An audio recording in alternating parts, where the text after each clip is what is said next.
Jesus told parables to explain what the kingdom of heaven would be like. Here's one such parable in Matthew 25, starting at verse 14, reading from the ESV. For it will be like a man going on a journey, who called his servants and entrusted to them his property. To one he gave 5 talents, to another 2, to another 1, to each according to his ability. Then he went away. He who had received the 5 talents went at once and traded with them, and he made 5 talents more. So also he who had the 2 talents made 2 talents more. But he who had received the 1 talent went, dug in the ground, and hid his master's money. Now after a long time the master of those servants came and settled accounts with them. And he who had received the 5 talents came forward, bringing 5 talents more, saying, Master, you delivered to me 5 talents. Here I have made 5 talents more.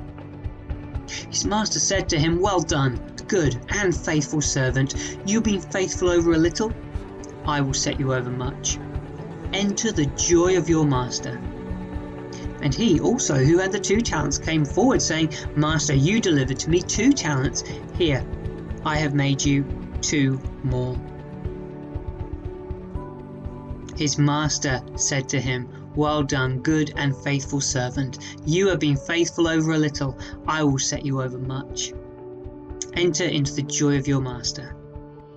He who also had received the 1 talent came forward, saying, Master, I know you to be a hard man, reaping where you did not sow, and gathering where you scattered no seed. So I was afraid, and I went and hid your talent in the ground. Here, you have what is yours. But his master answered him, You wicked and slothful servant, you knew that I reap where I have not sown, and gather where I scattered no seed.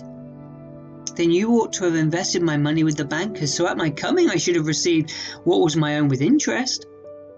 So take the talent from him and give it to the one who has the 10 talents. For to everyone who has, more will be given, and he will have an abundance.